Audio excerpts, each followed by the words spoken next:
Olá, uma boa noite. Economia e Negócios pela quinta vez consecutiva aqui na 21ª edição da Feira de Franchise. Feira que ocorreu do dia 13 ao dia 16, recebendo mais de 50 mil pessoas. E hoje a gente encerra a nossa série de 10 programas que gravamos aqui no nosso estúdio, stand especial da Record News, mostrando para você todas as oportunidades de negócios. Oportunidades essas que começou, por exemplo, com o próprio Rei Pelé. Aqui no guia oficial da BF está o Rei mostrando que franchise é a grande meta. Ele abriu a feira, nós mostramos na primeira entrevista o presidente da ABF, o Ricardo Bomeni, com toda a sua expectativa com relação ao desempenho do setor, ainda por mais vários anos, nos 2 dígitos.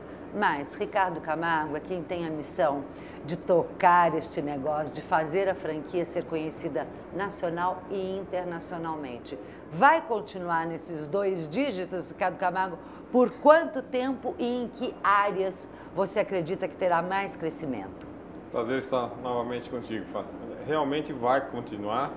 A projeção pelo menos é para mais 5 anos, né? Nós temos uma participação no PIB do Brasil de 2,4%, o americano é de 13,8%, o australiano de 14%, então nós temos ainda muito campo para crescer.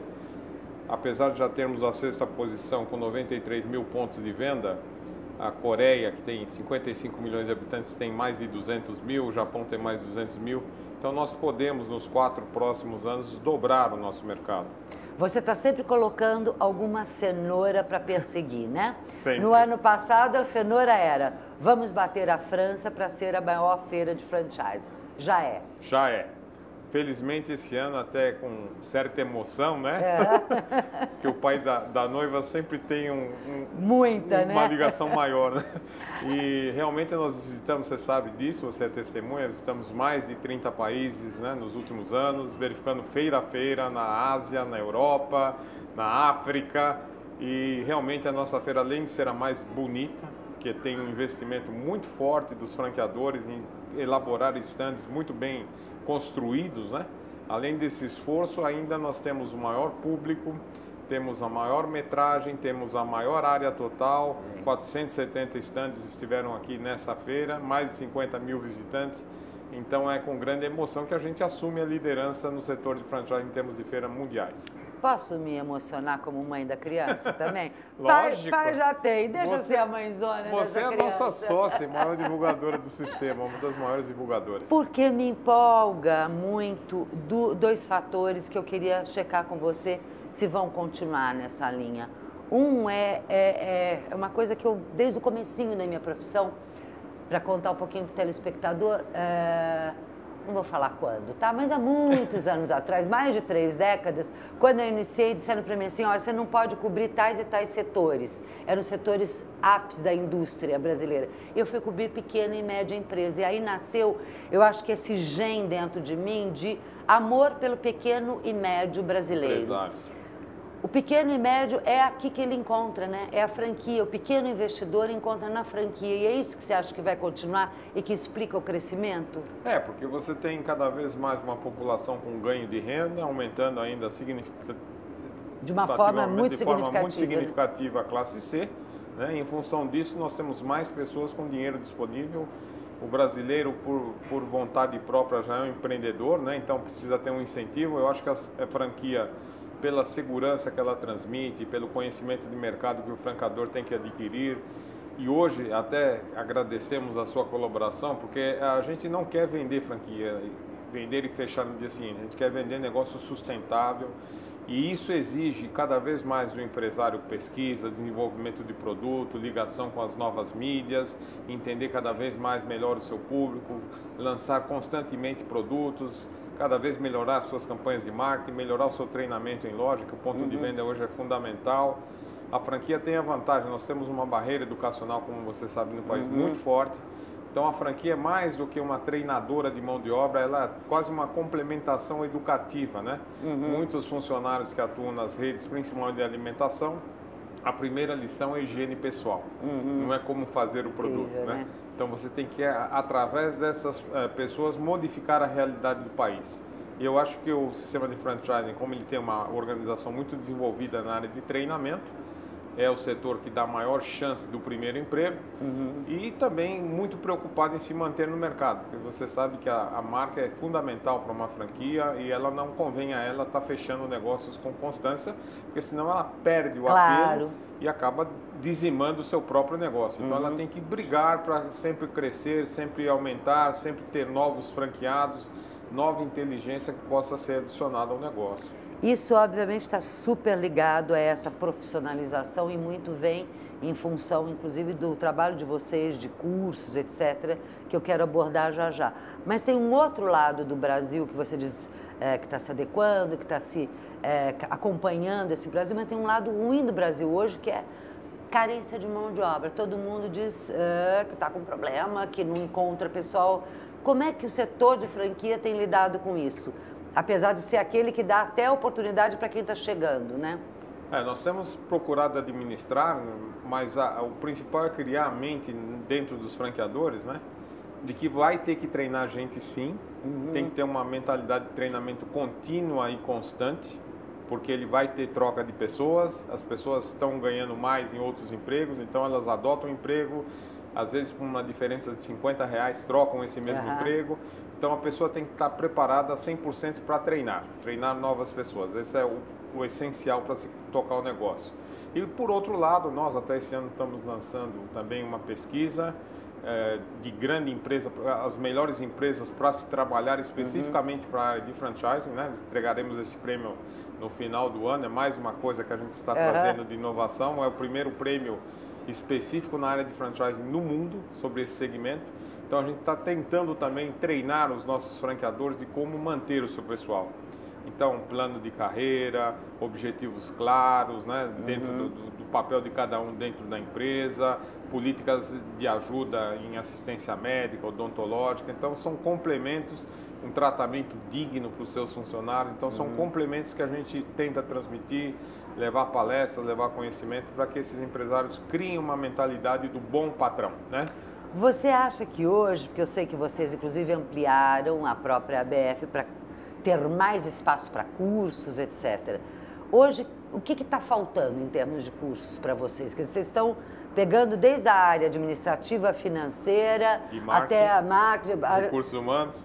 Tudo. Quer dizer, o que está faltando ainda? O que você ainda não pegou? Não, está faltando agora disseminar esse tipo de treinamento. Nós compramos, como você sabe, uma nova sede, né, exclusiva para treinamento. Estaremos inaugurando no final de setembro. O projeto já está todo concluído.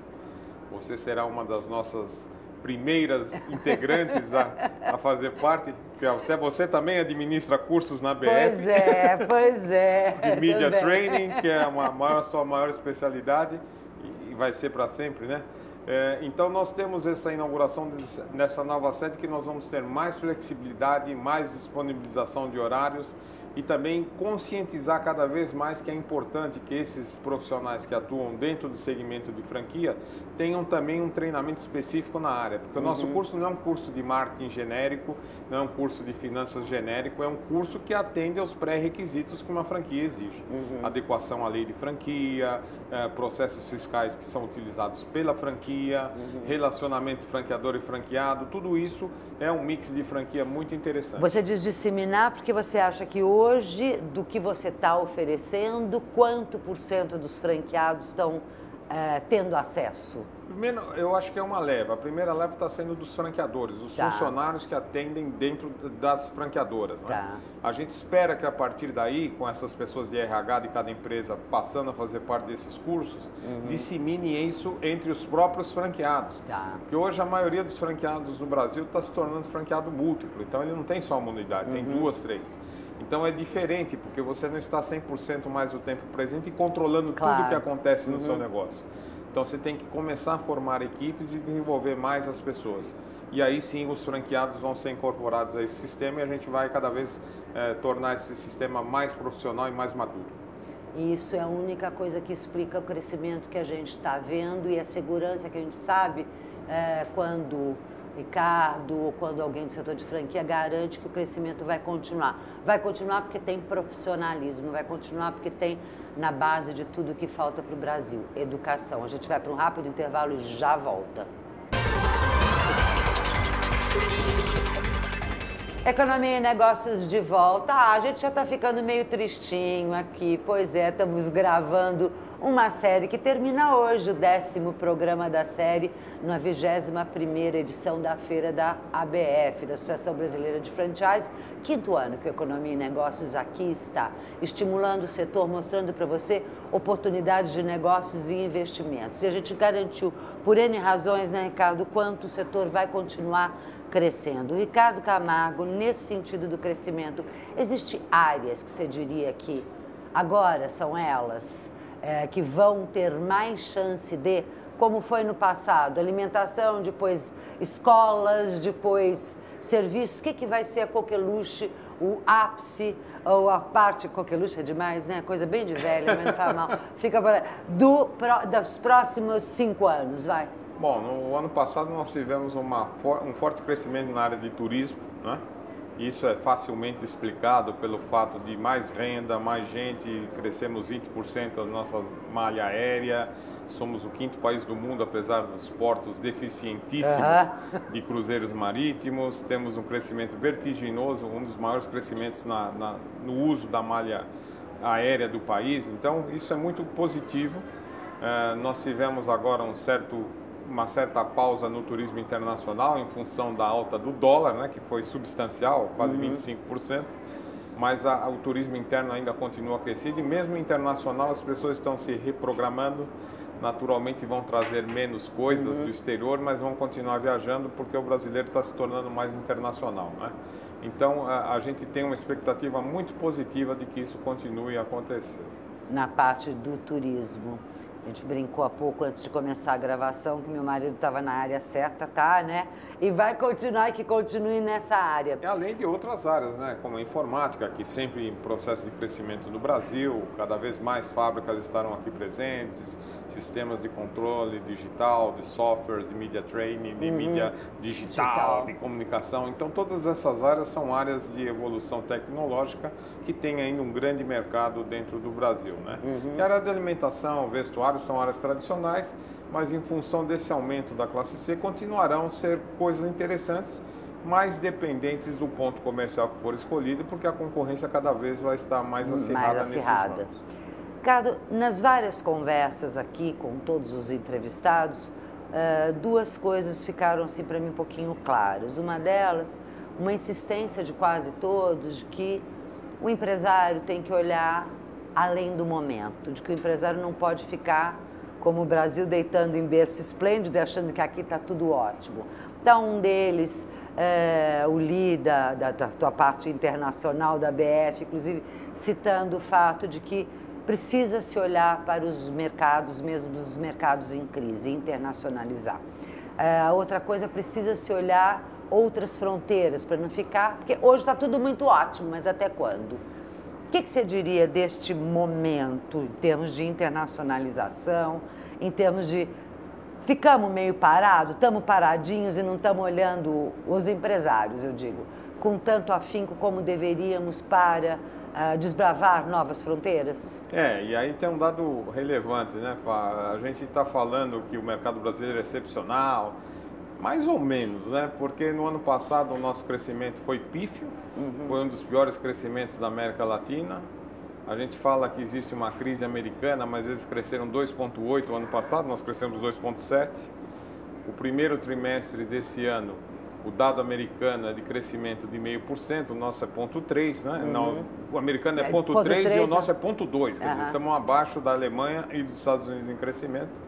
Então, o governo vai ter que se movimentar. A gente tem um número mágico, a gente acha que crescimentos abaixo de 3% a 3,5% vão começar a fazer com que o nível de desemprego comece a voltar. Então, não estaremos mais em taxa de 6% a 6,2%, vai começar a ir para 7%, começar a ir para 7,5%.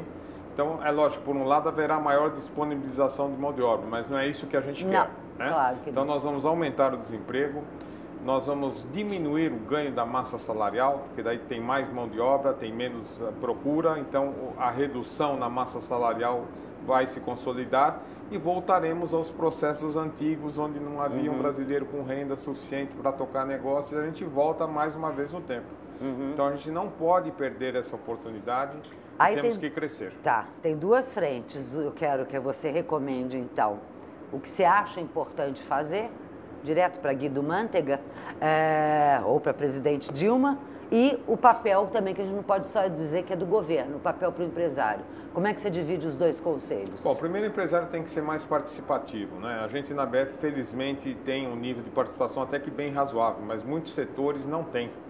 Então os empresários cada vez precisam mais se unir, não visar só o objetivo único e próprio da sua empresa e do seu negócio, ele tem que olhar o país com um pouco mais de complexidade, né, para também ajudar. A gente sabe que é uma ilusão a gente querer diminuir a carga tributária, nenhum governo vai abrir mão daquilo que ele arrecada, então nós temos que criar mecanismos, pelo menos facilitadores, então simplificar. Simplificar, na minha opinião, é a palavra-chave. O Gerdau está fazendo todo o movimento dentro do governo para que isso aconteça, mas é impossível, né? A gente tenta aqui, até o consultor famoso do mercado, Marcelo Scherto, comentou comigo esses dias, né?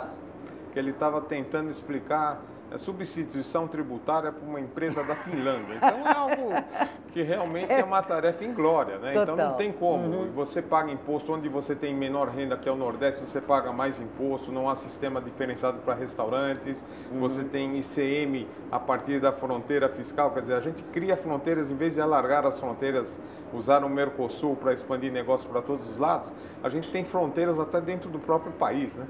Então isso não pode acontecer, né? E além do que, a malha logística nossa é a mais deficitária possível, porque o custo do frete no Brasil é o mais alto e o custo de energia também. Então, se a gente não mexer nesses aspectos, nós teremos problemas. Ou seja, nesse sentido, você faz a recomendação muito forte para o empresariado. E do governo ser meio que, lá vamos dizer assim, não há muito como mexer, é isso? Não, eles têm que ser mais produtivos, eles têm que criar mecanismos de simplificação. Não precisa diminuir o imposto, mas pelo menos melhore a forma de criar, porque hoje as empresas brasileiras precisam ter um departamento tributário para poder pagar o imposto. É um absurdo você ter que desenvolver um departamento para ver como é que você vai ter que pagar aquele imposto. E todo dia não dorme direito, seja o departamento ou seja o empresário, porque tem medo de estar fazendo alguma coisa errada. Sempre está faltando alguma coisa. Sempre está faltando. Agora, Ricardo, tem um mundo aí para desbravar, um mundo que você não parou de viajar. Eu quero saber dessas suas viagens, dessas suas andanças e para que lado esse mundo, o empresário brasileiro deveria olhar. Tem a nossa irmãzinha aqui do lado, tão complicada que a gente não sabe nem se deve pisar nela, que é a Argentina com Cristina Kirchner. E tem a Europa em crise. Para onde a gente tem que olhar? No próximo bloco o Ricardo vai responder. Até já. De volta com Economia e Negócios, diretamente da feira da ABF, 21ª edição, nosso último dia da série de 10, com o Ricardo Camargo, que só este ano já fez mais de 10 viagens internacionais. É isso, se eu fizer o cômputo, desde que você está na ABF, você tem ideia de quantas viagens você fez? Mais de 32 países. 32 países, andando até para conseguir esse objetivo de fazer desta a maior feira de franchising do mundo. Conseguimos. E conseguimos. Eu falo junto porque acabo sendo copartícipe, já me declarei mãe, você é o pai, ok.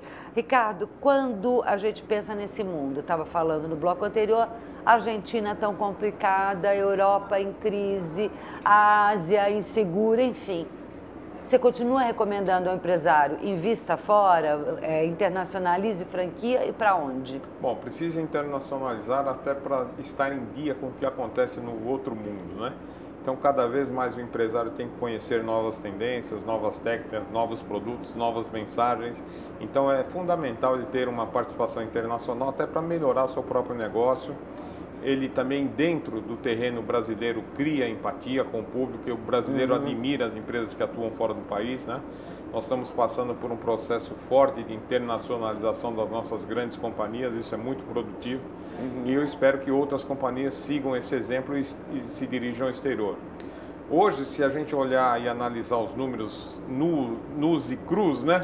A gente vai chegar à conclusão que a Ásia é o melhor terreno para investimento, porque é onde existe a maior população do mundo, a área mais pobre, que está em processo de maior desenvolvimento. Então você tem China com 7,5, Índia com 7, caindo um pouquinho em relação ao ano anterior, a Turquia, a Malásia, a Singapura, Hong Kong, Vietnã. Então essas são áreas em que a economia deve crescer pelo número de população. Hoje, infelizmente, Argentina, Equador e Venezuela não são tão recomendáveis em função dos contratos, dos aspectos políticos. A Argentina é um grande parceiro, quer dizer, tem mais de 500 franquias que atuam. É um exportador de franquias, são 100 empresas argentinas que exportam franquias, né? Tem participação, inclusive, de algumas empresas no Brasil, né? Mas esse processo iniciado agora vai ser um processo doloroso e que vai fatalmente fazer com que o país não avance. Se os negócios ficassem apenas na mão dos empresários, as coisas andavam muito melhor do que com o governo. Ricardo Camargo, super obrigada por me ajudar mais uma vez a desvendar esse mundo de franquia. Obrigada mesmo. Foi um grande prazer estar com você depois dessa feira maravilhosa. Maravilha. E você? Não perca nunca o Economia e Negócio, toda segunda, quarta e sexta, às 11 da noite, a qualquer momento, no r7.com. Record News, jornalismo 24 horas de plantão.